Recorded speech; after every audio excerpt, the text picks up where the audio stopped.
ఓం నమ శివాయ. ఓం నమో నారాయణాయ. శ్రీమాత్రే నమ. ఈరోజు చెప్పబోయే అంశం నవగ్రహాల్లో మొదటిదైన సూర్యగ్రహం.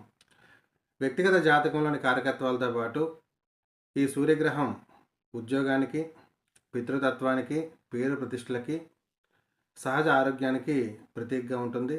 ఎవరికైతే సూర్యగ్రహం దోషంగా ఉంటుందో వారికి ఉద్యోగంలో తరచూ ఇబ్బందులు రావటం, ఉద్యోగంలో స్థిరం లేకపోవటం, పై అధికారుల వేధింపులు, తరచుగా అనారోగ్య సమస్యలు రావటం, కీర్తి ప్రతిష్టలు లేకుండా ఉండటం, చేసిన పనికి సరైన గుర్తింపు లేకుండా ఉండటం లాంటివి జరుగుతూ ఉంటాయి. అయితే ఎవరైతే ఇటువంటి ఇబ్బందులతో బాధపడుతున్నారో వారు తమ ఫోటోని స్కాన్ చేయించుకోవడం ద్వారా సూర్యగ్రహం యొక్క వాస్తవ స్థితిగా తెలుసుకొని దానికి పరిహారంగా రత్నమా, రుద్రాక్ష, దైవ దర్శనమా, అభిషేకమా, దానమా ఏం చేస్తే సూర్యగ్రహం సంపూర్ణంగా ఫలితం ఇస్తుందో తద్వారా పరిహారాలు పాటించడం ద్వారా సంపూర్ణమైన ఫలితాలు పొంది ఆయా రంగాల్లో సూర్యగ్రహానికి సంబంధించిన రంగాల్లో సంపూర్ణమైన అనుకూలత పొందుతారు.